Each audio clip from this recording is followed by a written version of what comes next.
अस्सलाम वालेकुम। प्रोग्राम मेरी आवाज़ के साथ असमत हाशवानी हाजिर है। नाजरीन, 15 अक्टूबर पूरी दुनिया में इस हवाले से मनाया जाता है कि नाबीना अफराद की केयर करें। ये आलमी सतह पे उनका दिन है। लेकिन हम देखते हैं कि जो हिस्सास किस्म के इदारे हैं, जिन्होंने तंजीमें बना रखी हैं, वो पूरा साल जो है इन नाबीना अफराद की केयर करते हैं, ख्वाहिश रखते हैं कि उनकी दुनिया भी रोशन हो। उसके लिए आलमी सतह पे भी कोशिशें हो रही हैं। पाकिस्तान में अगर हम आई हॉस्पिटल जो जनरल झांदाद खान ने बनवाया था, बहुत बड़ा हॉस्पिटल है, लेकिन इस तरह के हॉस्पिटलों की ज़रूरत है पाकिस्तान के कोने कोने में, ताकि इन लोगों की मदद की जा सके। नाज़रीन, इसी हवाले से हम मुख्तलिफ़ लोगों से बात करेंगे, तंजीम के अहदेदारों से बात करेंगे जो इस अंधेपन के ख़िलाफ़ जिहाद कर रहे हैं, उन्हीं से बात करेंगे। आइए नाज़रीन, चलते हैं, एक ऐसी लड़की से बात करते हैं जिनकी दुनिया रोशन थी, लेकिन 8 अक्टूबर 2005 के ज़लज़ले ने जहाँ पे लाखों इंसानों को ज़िंदगी को अंधेरे में बदल दिया, वहाँ पे उसकी आंखें भी चली गईं। आइए चलते हैं, उसी से सादिया से बात करते हैं। सादिया, आप कब से, आप शुरू से आपकी आंखों की रोशनी नहीं थी? जब शुरू में थी, जो 2005 में 8 अक्टूबर का ज़लज़ला आया था, उसमें चोट लग गई थी सर में, उसकी वजह से बनाई काम हो गई, आंखों में आंसू आते थे। आप पिंडी अल शफा गए थे मोरगांव में? जी, फिर उन्होंने उधर 3 ऑपरेशन मेरे किए थे आँखों के। और रोशनी नहीं आई फिर? जी, उन्होंने बोला आपकी ही रोशनी पीछे है, लेकिन मेरे दिमाग में चोट लगने की वजह से ना खून नहीं बन रहा अंदर दिमाग के। कैसे आप फिर दिन रात जो है अपना रास्ता, घर का कमरा, माशाल्लाह घर का तो हर काम कर लेते हैं, खाना बना लेते हैं, सफाई वगैरह। तो आपका क्या मैसेज है कि जो बच्चे स्कूलों में जाते हैं या कोई रास्ते में सफ़ेद छड़ी वाला है, तो उनके लिए क्या मैसेज है, आपका पैगाम क्या है? ये मैसेज है कि जब वो चलें तो फिर गाड़ी वाले रुक जाएं, जब वो रोड क्लास का आ जाएं तो फिर गाड़ी वाले चला के चले जाएं, बिल्कुल उनको ठीक है। रास्ता दें। और स्कूलों में पढ़ाई होनी चाहिए, उन्हें पढ़ना लिखना चाहिए, किसी का मुताज नहीं होना चाहिए, खुद अपने पाँव पे खड़े होकर हर काम करना चाहिए। नाजरीन, इस वक्त हम आए हैं, ये एक ऑफिस है, Pakistan association of visually handicap, और इस तंजीम ने बहुत ज़्यादा काम किया और अंधेरों के ख़िलाफ़ अपने जिहाद में मसरूफ़ हैं। ये तंजीम चूँकि हर घर में जाती है, वहाँ पे मालूमात रखती है कि कहाँ पे कोई नाबीना शख्स है और उसकी बेहतरी के लिए हम क्या कर सकते हैं। मोहम्मद नासिर ख़ान जो हैं वो इस तंजीम के सेक्रेटरी जनरल हैं, उन्हीं से बात करते हैं। नासिर ख़ान, कब से ये आपकी तंजीम जो है ये काम कर रही है और इस नाबीनापन के ख़िलाफ़ आपको कितनी कामयाबी हासिल हुई? ये तंजीम हमने बनाई है और अल्लाह के फजल करम से 6 महीने के अंदर अंदर ये रजिस्टर्ड भी हो गई थी। इस्लामाबाद में कोई ऐसे ब्रांच, कोई तंजीम नहीं थी जो खुसूसी अफराद के लिए काम करे। मेरे चंद साथी ने हमने मशवरा किया, अब हम उसके बानी भी हैं और उसके अहदेदार भी हैं, जिसमें खालिद महमूद बाजवा साहब, खालिद महमूद बाजवा हमारे चेयरमैन साहब है, और कारी मतलूब इलाही साहब सामने बैठे हैं, ये हमारे सदर साहब हैं, और मैं नासिर ख़ान जनरल सेक्रेटरी हूँ, और चंद एक और साथी जो हमारे इस तंजीम में बानी भी हैं और इस तंजीम को बनाए। अच्छा, 32-33 साल हो गए आपकी तंजीम को नासिर ख़ान, तो स्पेसिफिक आप किस तरह लोगों को किस तरह मदद करते हैं? रमज़ान शरीफ में खुसूसी अफराद जो ज़्यादा मुस्तहिक है, जो काम नहीं कर सकते, जो माजूर अफराद हैं, लेडीज़, जेंट्स, बच्चे, बड़े, तो उनको राशन भी हम फराहम करते हैं। वो भी हम अपनी मदद आपकी तहत, जो अहदेदार है, यार दोस्त है, वो राशन वगैरह या पैसे वगैरह दे देते, तो हम उन लोगों में तकसीम कर देते हैं। 15 अक्टूबर जो है ये दुनिया भर में नाबीना अफराद के लिए आलमी सतह पे मनाया जाता है। वैसे तो पूरा महीना ये तकरीबात जारी रहती हैं, तो इन तकरीबात में आपका मैसेज क्या होता है? मैसेज हमारा ये होता है कि सफ़ेद चड़ी जो है वो नाबीना लोगों की या बसारत से महरूम लोगों की विजुअली हैंडीकैप के एक इम्तियाज़ी इंतखाबी निशान है। जिसके हाथ में सफ़ेद चड़ी हो और वो रोड पे आ जाएं, तो ड्राइवर हजरात को और पब्लिक हजरात को लाजिम है कि उनको सड़क क्रॉस करने का मौका दिया जाए, ताकि वो अपने काम काज पे और रोज़गार पे जा सकें। नाजरीन, कारी मतलूब इलाही इस तंजीम के सदर हैं जिसका मैं जिक्र कर रहा था कि Pakistan association of visually handicap का, और इनको हमने देखा कि इन्होंने इतने अरसे तक काम किया और स्टिल अभी इनका काम जारी है आम खल्क़े खुदा की बेहतरी के लिए, चूँकि ये ख़ुद भी नाबीना, इनको नज़र नहीं आता, स्पेशल पर्सन है। और इसी तरीके से अगर हम देखें उन लोगों तक ये पहुंच रहे हैं, क्योंकि पाकिस्तान में नाबीना अफराद की तादाद जो है वो 20 लाख से ज़ाहिद है। कारी साहब, आपकी तंजीम 32-33 सालों से इस पे काम कर रही है, कितनी कामयाबी हासिल हुई और किस तरह आप काम करते हैं? हमारी तंजीम बहुत पुरानी तंजीम है और अल्हम्दुलिल्लाह हम बहुत से मकासद में हम कामयाबियां हासिल कर चुके हैं। जो हमारे अहदाफ थे कि अपने मसाइल को एहसन तरीके पे हुकाम बाला तक पहुंचाना, तो अल्लाह का शुक्र है वो हम अपने मीडिया के ज़रिए अपने मसाइल को हुकाम बाला तक पहुंचाते रहते हैं और इसके नतीजे में अल्लाह ने हमें बहुत सारी कामयाबियां दी। मिसाल के तौर पे हमें पहले 1% कोटा था, अब 2% कोटा मिला, और इसके अलावा बहुत सारी दीगर तंजीमों के इश्तराक से हम बहुत सारे मसाइल जो है ना वो हुकाम बाला तक पहुंचा चुके। तो बहुत सारे इदारे हमारा हम तावन करते रहते हैं, हमारी हेल्प करते हैं। नाजरीन, ये जो बसारत से महरूम अफराद होते हैं उनके इल्म अदब का, तरबियत का अपना एक प्रोसेस है, और उसके लिए यहाँ पे माजी में किस तरह करते थे, अब उसमें जिद्दत क्या आई, वो थोड़ा सा हम आपको बताते हैं। यहाँ पे फयाज साहब इस सेक्शन को डील करते हैं, फयाज साहब से हम थोड़ा सा बात करेंगे। फयाज साहब बताएं, यहाँ पे आप क्या काम कर रहे हैं? यहाँ पे हम जो जितने भी जो नाबीना बच्चे हैं उनकी स्टूडियो से बुक्स आती हैं, हम उनको कॉपी करते हैं और उन बच्चों के साथ हम जितनी भी सिलेबस की बुक हैं 1 क्लास से MA तक हम उनके पूरे कोर्सेज उनके घरों में भिजवाते हैं। पहले कैसेट में था, अब हमने उसको डिजिटाइज़ किया है, वो CD और MP3 उसमें चला गया। नाजरीन, वो वाला सिस्टम जो इससे पहले था वो टेप पे था। यहाँ से आप इसको जब इस डैक से कन्वर्ट करते हैं, आपको किस तरह का प्रोग्राम चाहिए, तो ये इधर टेप और ये सारे सिस्टम को ऑपरेट करता है यहाँ पे जाहिद। ये कैसे करते हैं आप? अच्छा, इसमें होता ये है कि स्टूडियो से जो हमारे पास एक मास्टर आता है उसको हम ये जहाँ ओरिजिनल लगा यहाँ पे लगाते हैं, और फिर जो हमारे पास डिमांड होती है हम उस हिसाब से उनके कोर्सेज़ वगैरह रिकॉर्ड करके पूरे पाकिस्तान में जहाँ जहाँ उनको मतलब चाहिए होते हैं बाय मेल उनको यहाँ से हम भिजवाते हैं। ये सारा सिस्टम और जो उतना काम आप करते हैं, स्टूडेंट को भेजते हैं, तो उनसे आप कोई फ़ीस वगैरह लेते हैं या इदारा सब कुछ बर्दाश्त करता है? इसमें सर होता ये था कि उनके लिए हमने 5 रुपये पर कैसेट का हिसाब रखा हुआ था। इसमें यह था कि जो मतलब स्टूडेंट नहीं पे कर सकते थे उनको हम ये था कि फ्री ऑफ कॉस्ट भिजवाते थे। बिल्कुल ठीक है। मैं कह रहा हूँ ये सिस्टम ये वाला जो है ये कब से शुरू हुआ और कब से आप डिजिटल पे चले गए? ये तकरीबन हमारे पास 2013 या इससे थोड़ा सा पहले आप कह सकते हैं कि मतलब जब ये चीज़ें अवेलेबल हुई हैं तो हमने भी उसको अपना जो है बिल्कुल ठीक है। आपका इदारा कब से काम कर रहा है? ये सर 1988 से काम कर रहे हैं। मुनीब साहब, कब से आप कैसेट से इस डिजिटल सिस्टम पे आए और उसका कितना फ़ायदा हुआ? तकरीबन सन 2000 से जी, जब ये मीडिया पॉपुलर होना शुरू हुआ था तो उस वक़्त हमारे ऊपर प्रेशर तो था कि हम आ जाएं, लेकिन हम इंतज़ार करते हैं कि जो भी मीडिया मार्केट में अवेलेबल होता है वो हमारे क्लाइंट यानी ब्लाइंड लोग उसको अफोर्ड कर सकते हैं कि नहीं। जब वो अफोर्ड करने के काबिल हो जाते हैं फिर हम उस मीडिया पे कन्वर्ट करके उनको चीज़ें प्रोवाइड करना शुरू कर देते हैं।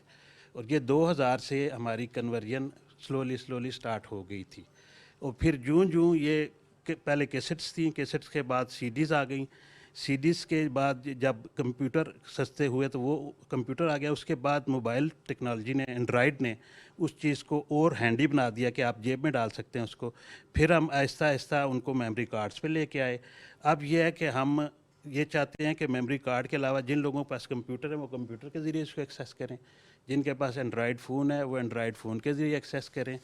और हमारा जो ये मेन डिस्ट्रीब्यूशन है ये उनको CDs पे अभी भी प्रोवाइड करता है।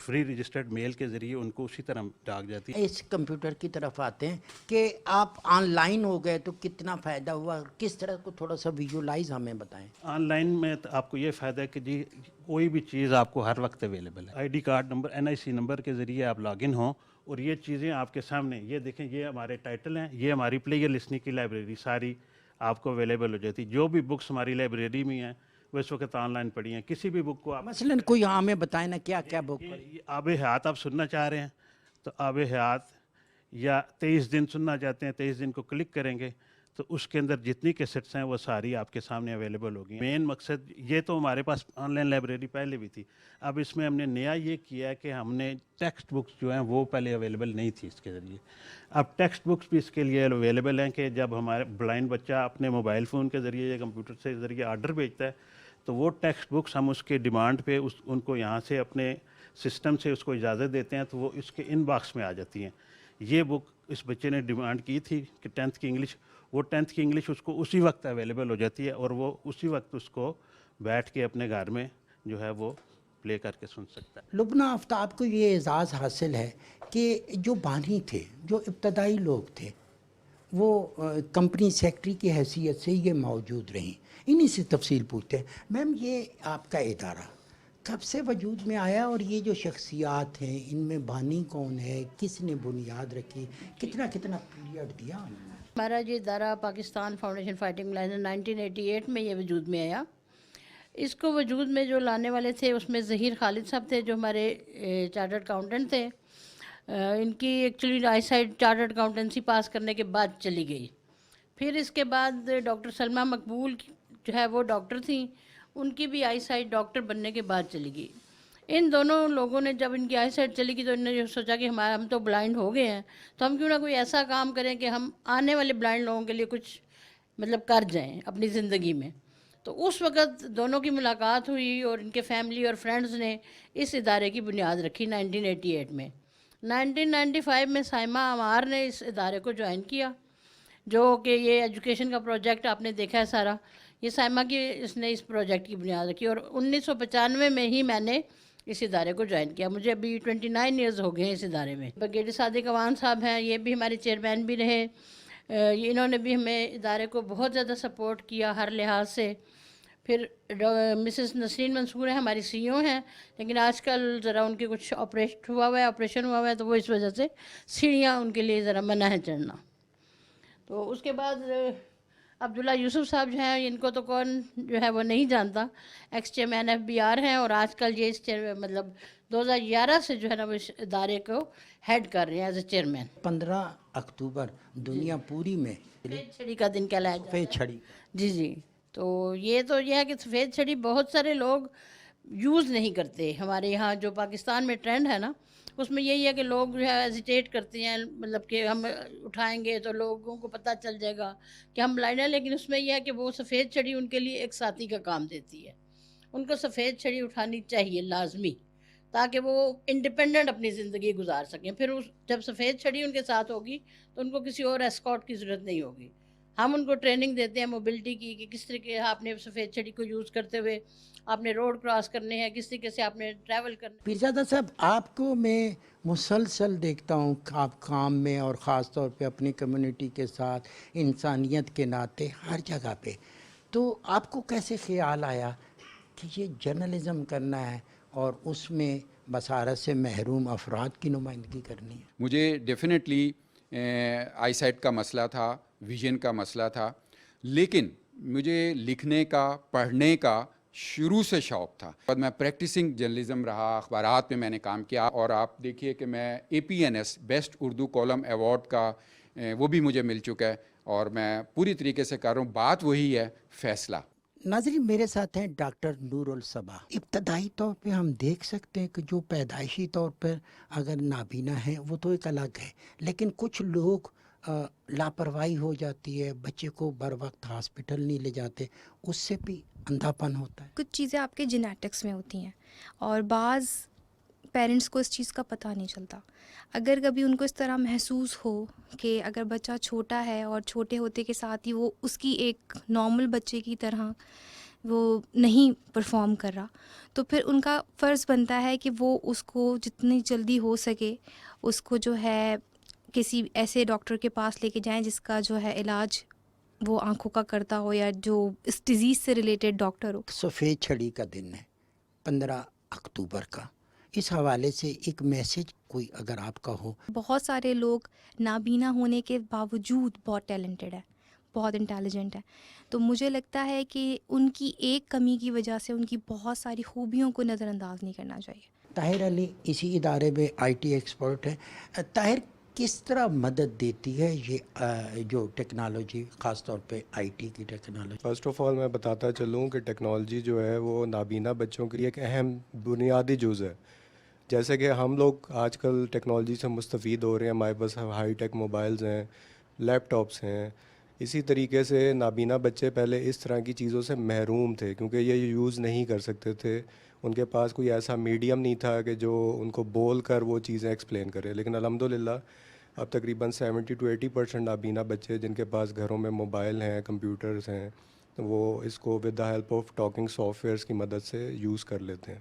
مریم سے تھوڑی سی بات چیت کرتے ہیں اور پھر ان سے نعت بھی سنیں گے۔ مریم، آپ پڑھتی بھی ہیں؟ کون سی کلاس میں پڑھتی ہیں اور گھر کدھر ہے؟ میں پریپ کلاس میں پڑھتی ہوں۔ اچھا، کون سے اسکول میں؟ المکتوم اسکول میں۔ المکتوم میں۔ تو آپ کا کوئی اور بہن بھائی بھی جو ہے وہ اسپیشل پرسن ہے یا صرف آپ کا؟ میں اسپیشل ہوں۔ آپ اسپیشل ہیں، تو آپ ہمیں نعت سنائیں گی؟ یس، میں نعت سناؤں گی۔ جی۔ ہم نے آنکھوں سے دیکھا نہیں ہے مگر، ہم نے آنکھوں سے دیکھا نہیں ہے مگر، ان کی تصویر سینے میں موجود ہے، جس نے لا کر کلام الہی دیا، وہ محمد مدینے میں موجود ہے۔ پھول کھلتے ہیں پڑھ پڑھ کے صلی اللہ، پھول کھلتے ہیں پڑھ پڑھ کے صلی اللہ، جھوم کر یہ کہہ رہی ہے باد صبا۔ سبحان اللہ، سبحان اللہ۔ الشبہ ہے میرے ساتھ۔ الشبہ، کیا سنائیں گے آپ ہمیں؟ میری نغمہ۔ جی سنائیں۔ یہ وطن تمہارا ہے، تم ہو پاس وائس کے، یہ چمن تمہارا ہے، تم ہو نغمہ خائس کے، یہ وطن تمہارا ہے، تم ہو پاس وائس کے، اس وطن کی مٹی میں خون ہے شہیدوں کا، عرض پاک مرکز ہے قوم کی امیدوں کا، نظم و ضبط کو اپنا میرے کارواں جانو، وقت کے اندھیروں میں اپنا آپ پہچانو۔ ناظرین، اس ادارے کی جو روح رواں ہیں وہ ہیں رابل پیرزادہ، جن کی اپنی زندگی کا ایک بہت خوبصورت مشن ہے، اور انہوں نے اس کو ٹائٹل دیا ہے کہ زندگی بہت خوبصورت ہے۔ رابیل نے بہت مشکلیں بھی دیکھی، لیکن رابیل نے اس ادارے کو پروان چڑھانے میں، اس کی بہتری کے لیے بہت وقت دیا ہے۔ یہ کیسے رابیل پیرزادہ آپ کا یہ بلائنڈنس کا سفر، اور پھر آپ نے اس کو ایک مشن میں کیسے بدلا؟ دیکھیں، ہوتا بالکل سمپل سا یہی ہے کہ جب ہم دیکھ سکتے ہیں تو ہم بہت ساری چیزوں کو اگنور کرتے ہیں، بہت سارے رنگوں کو اگنور کرتے ہیں، لیکن جب ہمیں نظر آنا بند ہو جاتا ہے، ایک صلاحیت ہم سے دور ہو جاتی ہے، پھر ہمارے بہت سارے خواب ہو جاتے ہیں، بہت ساری وشز ہوتی ہیں، لیکن جن کو پورا کرنے والا کوئی نہیں ہوتا سوائے اللہ تعالیٰ کی ذات کی. آپ کو خود کوشش کرنی ہوتی ہے اور اپنے آپ کو منوانا ہوتا ہے کہ میں سب کچھ کر سکتی ہوں، اور اللہ تعالیٰ کی ذات آپ کو اس میں پورا جو ہے آپ کی مدد کرتی ہے. اور اس طرح سے میرا بھی یہ سفر شروع ہوا کہ جب ایک حادثے میں 12 سال کی عمر میں سر پہ چوٹ لگنے سے میری نگاہ ہمیشہ کے لیے ختم ہو گئی، لیکن میرے دل کی آنکھیں جو ہیں وہ میری کھل گئیں، اور میں نے یہ سوچا کہ جو چیز رابل پہ زیادہ زندگی میں حاصل نہیں کر سکی میں وہ خود بھی حاصل کروں گی، اور پوری دنیا کو یہ بتاؤں گی کہ بلائنڈنس اور کوئی بھی معذوری انسان کے جسم میں نہیں ہوتی، اس کے دماغ میں ہوتی ہے. آپ اس کو نکال کے باہر پھینک دیں. لوگوں میں جب آپ جاتے ہیں، لوگوں کی موٹیویشنل اسپیچ آپ کرتی ہیں، کتنا اثر ہوتا ہے ان پہ؟ اگر میں آنیسٹلی اسپیکنگ بتاؤں تو زندگی بہت خوبصورت. میرا یہ کہنا ہے کہ زندگی وہ نہیں جو ہم اپنے لیے جیتے ہیں. زندگی تب خوبصورت ہے جب ہم کسی کی آنکھ سے نمی مٹا کے مسکراہٹ لے آئیں. ہمارے آس پاس بھی پازیٹیوٹی بہت زیادہ ہے، لیکن فرق اتنا ہے کہ لوگوں کو جب آپ ایک چیز دکھاتے ہیں، ان کو اویئرنیس ریز کرتے ہیں، تو لوگ واقعی آپ کے ساتھ قدم سے قدم ملا کے چلتے ہیں. لوگوں پہ بہت زیادہ اثر ہوتا ہے، اور لوگ بھی اس کار خیر میں جو ہے ہمارا ساتھ دینے کی بھرپور کوشش کرتے ہیں. 15 اکتوبر یہ دنیا پوری میں جس بصیرت سے محروم افراد کے حوالے سے منایا جاتا ہے. آپ کا بھی میسج ہے اس حوالے سے؟ بالکل جی، میرا یہی میسج ہے کہ white cane it's not a symbol of sympathy, it's a symbol of an empathy. سفید چھری کا مطلب یہ نہیں ہے کہ آپ نے کسی کے ہاتھ میں بھی سفید چھری دیکھ لی ہے اور اس کے اب آپ ترس کھائیں. نہیں، بلکہ سفید چھری کا مطلب یہ ہے کہ ہم ایک باعزت شہری ہیں، اور آپ ہمیں بھی اتنی ہی رسپیکٹ دیں جتنا ایک عام شہری کو دیتے ہیں. اور کہتے ہیں نا کہ ارادے جن کے پختہ ہوں، نظریں جن کی خدا پر ہوں، تلاطم خیز موجوں سے گھبرایا نہیں کرتے. مزید کچھ کہنا چاہیں؟ بالکل جی، میں یہی کہوں گی کہ آپ لوگوں کا جتنے دیکھنے والے لوگ ہیں، میں ان سب کو یہ کہوں گی کہ وائٹ کین جو ہے، white cane it's a self of respect. اور یہ اسی لیے بنائی گئی تھی کہ جب 2 جنگیں عظیم ہوئی تھیں تو وہاں پہ بہت سارے سولجرز جو ہیں، بہت سارے آرمی کے لوگ جو ہیں وہ بلائنڈ ہو گئے تھے. تو اس وقت یہ وائٹ کین اس لیے نہیں بنائی گئی تھی کہ ان پہ ترس کھایا جائے، یہ اس لیے بنائی گئی تھی تاکہ وہ ایک خوشحال اور انڈیپینڈنٹ زندگی گزار سکیں. تو اس کو بھی آپ یہی سمجھیں کہ آپ کو کہیں پہ بھی وائٹ کین یوزر نظر آتے ہیں، آپ ان کو رسپیکٹ دیں، ان سے پوچھیں، بجائے ترس کھانے کے بجائے ان سے ضرور پوچھیں کہ کیا آپ کو کہیں جانا ہے، ہم آپ کو لے کے جا سکتے ہیں. اسی طرح سے جب آپ چھوٹی چھوٹی نیکیاں کریں گے تو آپ یقین کریں کہ زندگی بہت خوبصورت ہو جاتی ہے. اور اسی چیز کو مد نظر رکھتے ہوئے ہی پاکستان فاؤنڈیشن فائٹنگ بلائنڈنس کی بھی بھرپور کاوش ہوتی ہے کہ زیادہ سے زیادہ اس موقع پہ جو ہے اویئرنیس ریز کریں، تاکہ لوگ ہمیں بھی اتنی ہی عزت دیں جتنی ایک عام شہری کو دیتے ہیں. یقیناً یہی عظیم لوگ ہیں جنہوں نے بصارت سے محروم کو انہوں نے مجبوری نہیں بننے دیا. انہوں نے ایک ایم لیا، پیشن لیا، ادارے بنائے، اور آج آپ تک میسج آ رہا ہے. سوال یہ ہے کہ آپ اس دنیا کو روشن آنکھوں سے دیکھ سکتے ہیں. یہ لوگ اپنے دل کی آنکھ سے معاشرے کو دیکھ کے بہتری کی طرف بڑھ رہے ہیں. کیا آپ اس وائٹ کین سفید چھڑی کا احترام کرتے ہیں؟ کیا جب یہ بچے آپ کو نظر آتے ہیں آپ اپنے بچوں کی طرح ان کے ساتھ ٹریٹ کرتے ہیں؟ اگر نہیں تو کیوں؟ اگر پہلے بہت کم تھا تو اب زیادہ. آپ نے بھی ایک پیشن کرنا ہے، آپ نے بھی ایک وعدہ کرنا ہے 15 اکتوبر کے حوالے سے کہ ہم ان بچوں کے ساتھ، ہم ان اسپیشل پرسن کے ساتھ ہیں ترقی کے راستے میں اور ہر اس راستے میں جو کامیابی کی طرف جاتا ہے. پاکستان ٹیلی ویژن ایک مؤثر آواز ہے، میری آواز، آپ کی آواز، اور آج سے ایک اور آواز بھی آپ نے شامل کرنی ہے کہ اسپیشل پرسن جہاں بھی ہے، جدھر بھی ہے، وہ آپ کا ایسٹ ہے، آپ کا اثاثہ ہے. اسے سنبھالیں اور بہتر طور پہ آگے بڑھائیں. اسی خواہش کے ساتھ عصمت ہاشوانی کو دیجیے اجازت. بہت جلد آپ سے دوبارہ ملاقات ہوگی. اعلیٰ نگہبان.